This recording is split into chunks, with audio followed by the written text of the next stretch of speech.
Miarantsika mahita ny zavatra hita eny amin'ireny gazety isan-tsokajiny eto Madagasikara. Milaza ny vokatry ny asa tato amin'ny CNA izay nahitana an'ireny droit d'accise ny sigara ireny ohatra. Io moa tena hita any amin'ny gazety dia entinay hitondrana fanazavana eto fa raha tonga teo aminay zany teo anivon'ny commissionna ny ministera nanotolo-kevitra avy amin'ny ministera dia zavatra anankiroa no hitanay. Ny taloha dia ny fomba fikajiana aty Valorem zany dia teo amin'ny 523 isanjato ny coût de production ny droit d'accise nampiarina. Dia rehefa tonga moa ny solitena ministera dia manao sosokevitra zareo hoe atao asiana 20 ariary isaky ny pakena sigara zay misy sigara 20 dia miampy 330 isanjato ny prix de vente. Ireo anankiroa ireo zany no safidy. Rehefa jery izahay sy nandinika sy ny fanakalo hevitra dia ny fampiresaka foana hoe sarotra ny fampiarana zany satria tamin'ny voalohany dia fomba fikajiana anankiray ihany le taloha zany, fa ny amin'izao fotoana kosa dia lasa misy fikajiana anankiroa, misy 20 ariary ary misy ny 330 isanjato.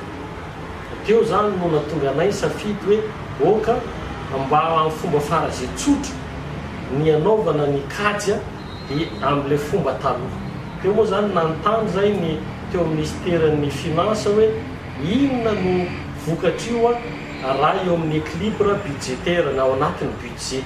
Dia amin'ny budget zany raha ohatra ka nenjika ka tsy hanova ny budget amin'izao fotoana io dia 4 isanjato ary le teo aloha ny atakarana ny tanjonareo amin'ity budget vaovao ity.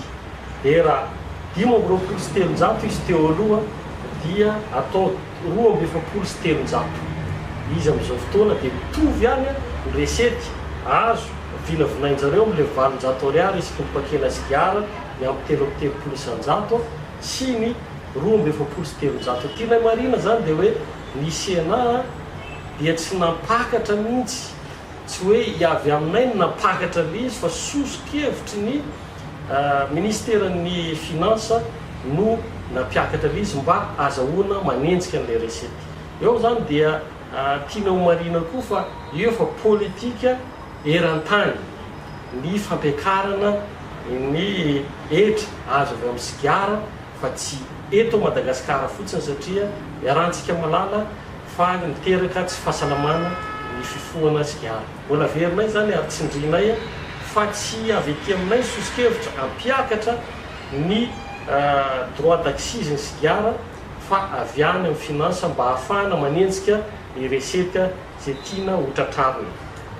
Ny faharoa manararaotra ihany zay satria nisy sosokevitra nataony eny anivon'ny Assemblée nationale ny antenimieram-pirenena zay verinay fa mila tohanana dia ny fampiakarana ny indemnité ny commune na fanampiana ny commune. Eo koa ny fampiakarana ny karama ny président fokontany satria mampalahelo dia mampalahelo loatra raha mihoatra amin'ny andraikitra zay raisiny ary farany fampiakarana ny vola amin'ny CLD. Nilavinay izy io, ny antony nandavanay azy dia satria misy an'ilay article 92 alinéa 8 ao amin'ny lalam-pahanolorena zay milaza fa rehefa misy fampiakarana ny dépense na fandaniana dia tokony isy fampiakarana ny resety. Izay zany no natonga anay nanda nefa tiana ho mariana fa izay dia tena miombon-kevitra amin'ny antenimieram-pirenena ary natonga anay aty amin'ny CNA nanoratra eny anivon'ny gouvernemanta mba hitady ny lalana rehetra mba ahafahana manatanteraka mbola verinay ny fampiakarana ny indemnité-ny commune na fanampiana ny commune, fampiakarana ny karama sefim-pokotany ary fampiakarana ny CLD. Ny farany dia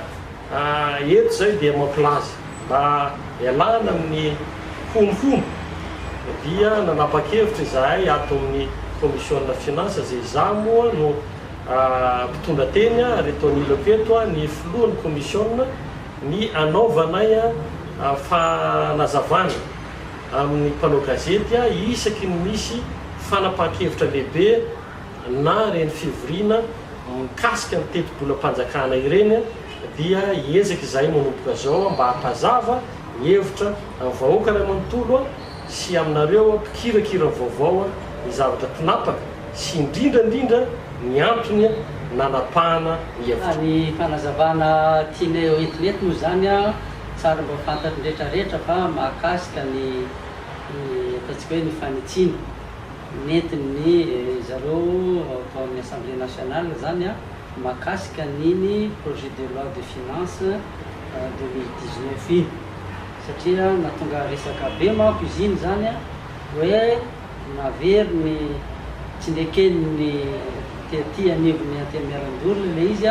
ka naverina any amin'ny assemblée nationale pour deuxième lecture. Mazava dia mazava ny fanazavana nentin'ny monsieur le rapporteur ny commission teo zay fa ny tiako anampiana fotsiny angamba anisany natonga ny fandazana aniny fanitsina nataony zareo tao amin'ny assemblée nationale dia ilay fakana an'ilay subvention tokony omena ny jirama satria mitentiny eo amin'ny 255 milliards ny subvention tokony omena amin'ny jirama amin'ny taona 2024 io nefa dia nanalana 50 milliards nanalana mba ahafahana mameno an'ilay augmentation des dépenses eritrerety ny assemblée nationale atao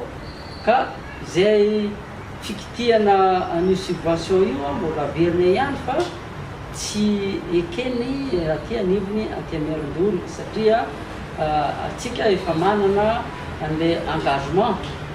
iarahana amin'ny Fonds monétaire international dans le cadre ny assainissement ny jirama zany. Fantatsika tsara fa ny jirama amin'izao fotoana zao dia manao vente à perte ho an'ny mpanjifa ary zay ny antony subventionnena an'ilay jirama mba tsy hiantraika be loatra aty amin'ny mpanjifa moa izy saika atsika vahoaka malagasy vahoaka madinika ny tena mpanjifa ny jirama io ankoatrany ireo orinasa lehibe sy orinasa fanjakana ka mba tsy hiantraika aty amin'ny vahoaka madinika ny fiantraikan'izay le fakanan'ilay subvention zay satria tsy maintsy mifacture ny jirama io dia lasa ikaikendeny vahoaka malagasy dia zay ny antony tsy mety kosa raha ohatra ka mbola anisorana indray le subvention nataon'ny fanjakana eto tsara marina tsara fa ny 255 milliards io dia tsy maintsy payeny ny fitonam-panjakana io amin'ny jirama mba ahafahana miasenira ny situation financière ny jirama ary io araky ny voalazan'ny zareo technicienne moa zany dia ministère ny fitantanam-bola sy ny teti-bola any amin'ny 2020 io vao tapitra io subvention mena ny jirama io ka zay ny antony anisany antony nandavana aniny fanitsiny zay netiny zareo tao amin'ny assemblée nationale makasika aniny teti-bolam-panjakana ho amin'ny taona 2024 zay se ihany angamba no fanazavana tianay entineto fa averina ihany fa tsy misy fampiakara vidiny sigara raha avy aty